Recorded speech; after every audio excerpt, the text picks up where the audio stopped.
Welcome back to the tube. It's been a minute. I'm gonna be perfectly honest with you.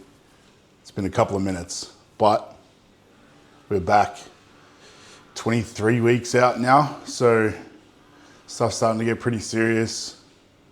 So serious, in fact, that we're off to get blood work this morning again. So we've made a few PED changes, we've made some food changes, we've made some training changes. There's lots to go over, but Tampa Pro, 23 weeks out, we are locked in, we're ready to go. It's time to take care of business. That's what time it is. So what I'm gonna do is put my first meal together, cream of rice, as always. At the moment, I've got 120 grams of rice flour. We do 50 grams of whey isolate. Then we do 150 grams of blueberries. Then I'll do 20 grams of peanut butter. Then I will do some salt, and then we'll just pop that in the fridge. I've been eating my cream of rice kind of cold lately. A lot of people kind of like to make it warm and toasty, but it's hot up here on the Gold Coast and we like to cool down. So what we're gonna do is make that, we'll put that in the fridge, let that cool, let that settle. I'll race off, get my hormone panel done. So the reason why we're getting hormones done at the moment is because we wanna see kind of where my aromatization is at. We wanna see where all my levels are at based on the PED changes that we've made. So we obviously pushed the protocol pretty hard towards the end of the off season, really trying to elicit as much out of that as humanly possible and get us to a point which we could hold and solidify that tissue as easily as possible. So what we did after that is kind of like a pretty aggressive deficit, kind of just to get a lot of that extra fluff and extra that puffiness kind of off that you sort of accumulate towards the end of an off season. So I think weight got up to about 116 kilos, which is almost 260 pounds, I think. Not in like unreasonable conditioning or shape, but definitely not the type of standards that I type of live up to, especially at this stage in my career. So pulled a little bit off. We went pretty aggressive with the deficit. We kind of did a week at like 2,000 calories, which is like less than half of my maintenance normally. That was an interesting kind of shock to the system. Pulled a lot of inflammation off. We pulled back on a lot of training. We prioritized fatigue management, recovery, making sure that my body's in a good position. And that's kind of what this phase is right now, making sure that my body is in a good position to start prep. So we're not pushing the limit from a food standpoint. We're not pushing the limit from a PED standpoint. We're not pushing the limit from a training standpoint. We're kind of, I call this the calm before the storm. That's what I call this. It's kind of like this like maintenance phase, hold phase, right before we kind of knuckle down and get stuck into prep. So body weight's kind of come back down to around like the 110 kilo mark. So I probably put off about 6 kilos since like the heaviest part of my off season. And now we just want to look to hold here, refine here, and kind of put us in a really good position to start prep. About the 16-week out mark, my ability to drop weight and lose body fat is one of the easier things genetically for me to accomplish. So what this prep is going to be about is about holding and maintaining as much size, fullness, and tissue as humanly possible. So rather than sort of getting to a weight really nice and early and then holding that and risking looking too stringy or kind of sucked down when we do get to stage, we want to kind of hold as much of that fullness. So lots of refeeds, lots of food, lots of recovery. Obviously PEDs are going to ramp back up. So I'm probably on about a third of what I was on when I was sort of peak bulk. And that's literally just a little bit of test, TRT test, a little bit of MAST to work in with that. And then just the 3 IUs of growth hormone PM before I go to bed. So the supplement stack is really quite minimal. The PED is really quite minimal. Food is sitting at around 3,400, 3,300 right now, which is a deficit for me. But we just want everything to kind of come back to homeostasis and sort of come back to a nice even keel before we put the foot down, ramp up food, ramp up PEDs, ramp up output, and get after it from a training standpoint. So that's kind of the plan of attack. That's where we're at right now. It's been a rough couple of months, if I'm being perfectly honest with you. It's, you know, the monotony and the rut you kind of feel sort of towards the end of the off season can be quite debilitating. And it kind of dragged me down a little bit. Mentally, I was kind of not in the best position. I've battled with, I don't like to use the D word, but I've battled with kind of like depressive tendencies, bipolar tendencies my whole life. And it got to a point where that was really starting to weigh me down heavily. So having to take a step back, kind of look at where I'm at in my life, understanding what I need to do to make sure that I'm still becoming a better person, not just a better bodybuilder. Looking after myself, prioritizing myself, and understanding that sometimes we've got to take one step backwards so that we can take 2 or 3 steps forward. And that meant being honest with myself, understanding that I needed to be more communicative with my emotions, with my feelings, not suppress things, make sure that I was validating how I was feeling. And in turn, that kind of led me to make the decision to go back to therapy. So having that safe space, having someone that, you don't feel judged by opening up to and talking honestly to. Someone outside of like your close circle can be very beneficial, but understanding that you can really still rely on the people that are around you, the community that you have, the support system that you have, be open and honest with them, and be open and honest with yourself to acknowledge that, hey, I might not be feeling my best right now. So what steps do I need to take in order to make sure that I am my best friend, to make sure that I am my own support system, and make sure that I am doing the right things by myself. So that's been an interesting change, something that I've kind of dabbled in the past, on and off again, as I've sort of needed it. And yeah, I honestly made that kind of decision, and that's been something that I've been passionate about and communicated about, even on my social media, that, the safe space for men to talk and be open about their feelings is few and far between. That the whole world is telling men to speak up, but then no one's giving them a safe place in order to do so. So I've been doing a lot of work with some of the boys up here on the coast, creating a safe space where someone can genuinely ask you how you're doing and want to hear the answer and want to listen to, whatever problems you might have, even if they're not a priority to that person. So that's kind of been something that's been really important to me, and something that I will continue to speak on and will be continuing to speak on, because it is very important and something that bodybuilders might neglect or suppress or feel like they're not in a position to be able to be vulnerable.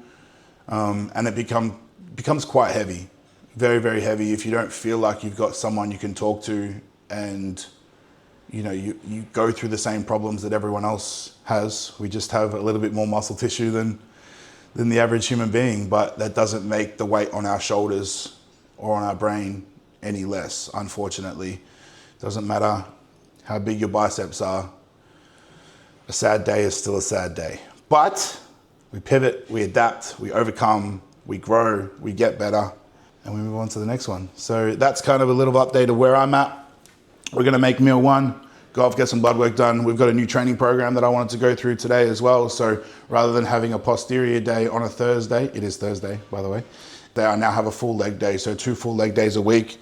So keeping volume in my legs is something that we wanted to prioritize. My quads are something that were a weakness or definitely needed to be brought up. So we've definitely prioritized those in the off season. Quads, back thickness, back density, and arms were a really big focus for me in the off season. I think we've definitely made the adaptations to bring those up. So that's really exciting to see how that's going to look on stage, but we want to make sure that we maintain and retain as much of that tissue as possible. So upping some quad volume, pulling back on some hamstring volume, and putting all of my back movements on the one day rather than splitting them across the 2. So a little bit of a shift in volume. I'm excited to get after a leg day today. I haven't done walking lunges in maybe 5 years in my program, so that's going to be an interesting treat. So I'll take you through that when we go to the gym. 5 meals a day right now. So I do a rice flour meal. I do a chicken rice salad meal twice.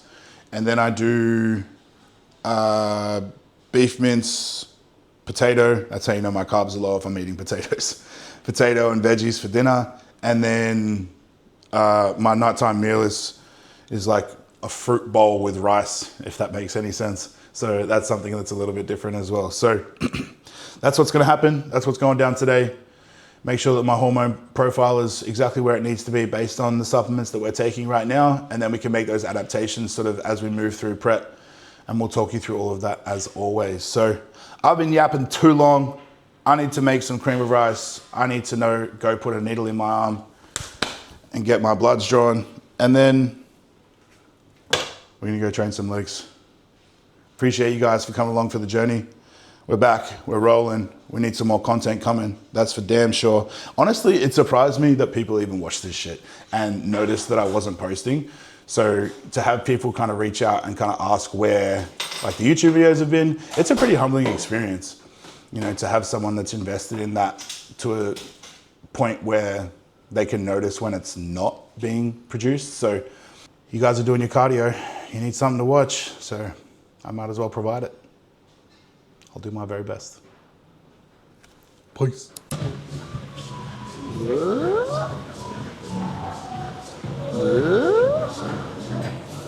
Right on. So we're at the gym. Morning steps done. Blood work done. Meal one done. We're ready to train. This is the first time I've done this leg program. So normally my Thursday is a posterior session, as I said. So 2 movements that we're keeping in is the pin loaded back extension. So it's a really good hip hinge, hamstring focused, glute focused exercise that doesn't fry my central nervous system quite like a RDL would or something like that. So it's a pin loaded attachment, back extension that I can get really good glute ham contraction without sort of frying my lower back, which is really important. Then we move into a seated hamstring curl. And then we move into the quad portion of the workout, which is a seated single leg press. We'll do that in the pin loaded kind of horizontal leg press.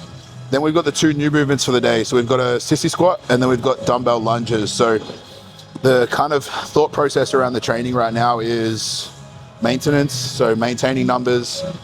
And then on those 2 movements, kind of being a little bit more tentative, trying to find the right contraction, trying to find the right execution of the movement so we can then find our kind of maintenance load and weight at that and then kind of hold that. So definitely not setting any world records today.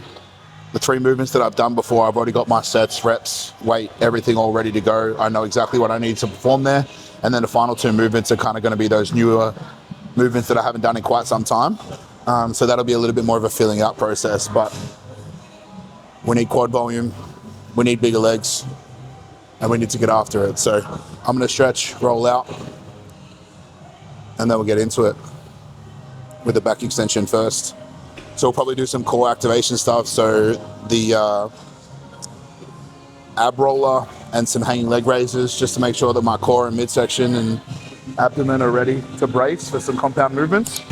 Now, some people like to do this with the straight bar attachment and there's no qualms in that whatsoever if that's what you prefer. But for me personally, I like to be in a neutral position here rather than sort of hands over the top, kind of getting some shoulder routing there. Being able to maintain a neutral position means that I can kind of lock my lats in, lock my back in, focus on that hip hinge as much as possible. So we'll hit a couple of warm-up sets here.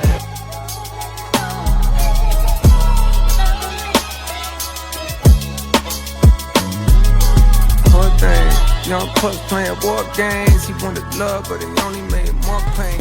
Imperative we get the support in the right spot. So we don't want to have this too high that we're like caught up in the hip pocket. We want to have it low enough that you can get a full hip hinge and full extension without feeling like you're too kind of cramped or held up. So sort of right below kind of where the hips insert. It's usually pretty spot on. Huh? Oh yeah, I gotta put it on. Hold up. Well, with my beard? Oh, there you go. Oh, it's tracking my face now. The problem is I like put it on and then I like walk back and forth in the kitchen and I'm like, oh, I'm supposed to be doing something constructive. All right. Anyway, as you were. Young pup playing war games, now he's handcuffed. Old lady saying poor thing, poor thing. Young pups playing war games. He wanted love, but he only made more pain. Poor thing. Young pups playing war games. He wanted blood, but it only made more pain. Okay. Whoa. I was like, I can feel something, but like, I don't want to see in case it's something strange. Okay, so we've only got 2 sets here. Fuck yeah. Lowered hamstring volume to increase quad volume. So we've got 2 sets at 145 kilos here. And then we've got 3 sets at 82 kilos on the seated hamstring curl. Let's do it. First set of 12, going down. Hopefully this cracks my face all the way home. Alrighty. Let's grow some legs, baby. Here go a song to get some shit off of my sternum. This nigga back home been talking slick and I done heard him. You get your name gone, niggas like that gon' throw they dirt on. You make you some cons, niggas gon' act like you ain't earn them. He talk like he lied, but I remember him from high school. Man, deep down inside, know he a bitch, I wanna hurt him. I know that's my pride, I carry it just like a burden. When egos is flared, beware, that's when they close the curtain. That's when they close the curtain. That's when they close the curtain. That's when they close the curtain.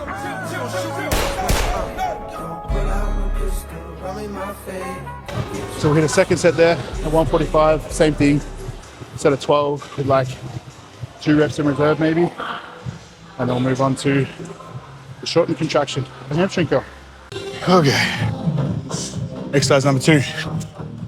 Seated hamstring curl.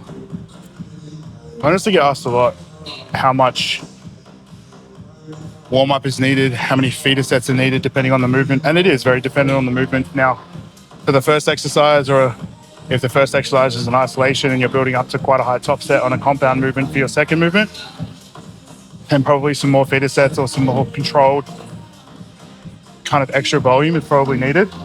But on a movement like this, we've already got blood in the hamstrings, we've already done our mobility, we've already done our core, we've already done our activation stuff, so we should be really ready to go.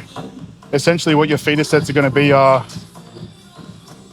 getting you acclimatized to the range of motion, getting you acclimatized to the actual stimulus that you're looking for in the movement. So I usually go about maybe 75 to 80% of like my working load, and I'll hit that for maybe like a set of 5 or 6 just to make sure that I'm comfortable, make sure that all the settings are where they need to be, and I'm able to connect and engage properly. So already I can tell the seat is too far back.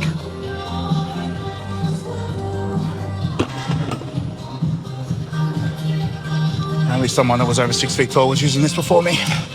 Must be nice. I'm sure you're trying to max out your classic weight, pussy.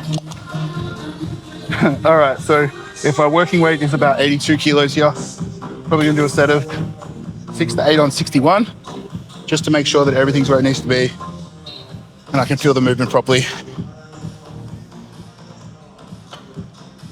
Nice. Yeah, that's spot on. Obviously, I've used this machine a bunch of times before. I've had this in my program for quite some time, so I know exactly where kind of the settings need to be. So I can properly engage and get that hamstring contraction the way I want it to be. So that's spot on. That's perfect. Move that up to the working weight of 82. We've got 3 sets of 12 at 82 there. So we don't want to be doing any pyramid sets. We don't want to be doing like a top set back off. We want to find a weight that's hard, but not ridiculously uncomfortable for 3 strong sets. Are we looking to build tissue? Absolutely not. Are we looking to retain tissue? 100%. And all of the research, all of the studies tell us that intensity doesn't have to be off the limiter to retain muscle tissue. Volume doesn't have to be absurdly excessive to retain muscle tissue. Understanding that this is a phase that we're in, bridging between kind of like the off season and comp prep. And this is about putting ourselves into a position where we can have the most successful prep possible. And now if I was to come in here and be burying myself every single session, then that's not conducive to the type of prep that we want. So understanding that there's a method to the madness. This is a marathon, not a sprint. And every other cliche that's applicable to this scenario. So let's do it. Let's see how a set of 12 here feels. Toast code. young trap stars, what we doing? A few remain nameless, deserve my dedication. I just want my movement like Larry Davis. Came from Amsterdam, had my head up. Screenshot bitches got me fed up. Playing with the wifey green like a silter. She ain't tryna shop me, she thinking selfish. I just bought my young bitch some new Rosettas. Went to Tokyo, I had to hit the ghetto. Like the kicker with a cause she played soccer. Just some bones, nigga. That's kind of where I'm at there. Probably at almost like 3 or 4 reps in reserve there. I'm getting a really good stimulus. I'm getting close to failure, but I'm definitely not in the ballpark of maybe 1 or 2 reps in reserve. But the hope is that by the end of the 3rd set, I'm pretty much bang on where I want to be from that kind of a standpoint. So it's an accumulation over 3 sets. It's not kill yourself in 1 set and then figure out the next one when you get to it. These training sessions are all encompassing. Last night off island. The ones work at Magic, work at Filings. I just left aunts and caught a body. Fuck your wife at the back of King of Diamonds. Turn me on, you kept on a diamond. Leave me all alone, I'm throwing a party. I'm gonna have commitment in this world of sin. It's been a long time since I've done a sissy squat variation. Could I do it weighted? Probably. Am I gonna do it weighted today? Absolutely not. So I think we've got 2 sets of 12 here, 2 sets of 15 even. Much better. So we're gonna do this body weight. We're gonna try and keep the torso in as upright a position as possible. Really let the quads do the work. So we're gonna push our hips all the way back, sit nice and deep into it, get a good quad stretch, and then use that rec fem to bring the torso back up again, all whilst keeping my chest nice and high so we don't wanna lean over too far. So I guess we shall see how we go. I feel like this is the biggest trust fall exercise. You feel like you're just gonna fall backwards. Louis V came with a duffel bag full of moolah. I put the fragrance on you, pooch. Got my attention, stay exclusive. Put on the Rolls Royce and Javinci. It's hard to stay sober when I'm spinning. It's hard to stay faithful when you're winning. Showing you grateful and independent. Fuck all the danger. Spray out a stranger, you get too close. I said 300, but the rain really falls. You talking back to me, I'ma cut your throat. I don't know what to do with my hands. Better not get too comfortable. Better not get too comfortable. Yeah, bitch, don't get too comfortable. Better not get too comfortable. Better not get too comfortable. 4, 5 hoes up a minute, I'm gaining. Oh, my days. Oh boy. Oh boy. That sucks. Oh. Walking lunges. What is this? 2003? I don't know what weight to use. I don't know how my quads are gonna fare. I don't know how my hips are gonna fare. I don't know if I'm gonna even be able to stabilize myself, to be perfectly honest with you. But they're in the program, so we do them. I think I'm gonna start with 20 kilo dumbbells. I've got 2 sets of 24 steps. So it's essentially like 12 reps each leg, I suppose. So I think I'm gonna do like 12 sets up, 12 sets back, 12 steps up, 12 steps back, and that'll be like 1 set. And then I'll kind of gauge it from there. I don't know. These could be absolutely horrible, or they could be absolutely horrible. We'll find out. I'm a decent night. I did some wrong, but I'm always right. Said I know how to shoot, and I know how to fight. If I tell you once, I'll tell you twice. I'm real discreet, like a thief in the night. Look, if I call you babe, you babe for the day, or babe for the night. You not my wife. She wanna kill her, so fuck all night. I wanna fuck on the thigh. Give me head all night. Okay.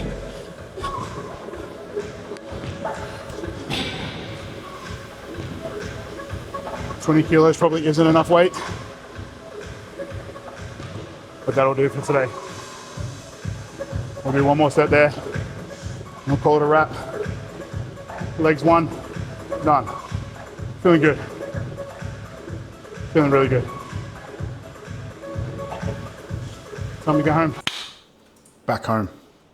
Meal 2. A little bit late, but when you're dieting, who's going to complain about that? Not me, that's for sure. Really, really basic, really, really simple. Meal 2 and 3 are the exact same. So 50 grams of raw weight rice, which was prepped earlier. shredded lettuce, because that's the only way to get shredded. 220 grams of chicken breast, seasoned and air fried.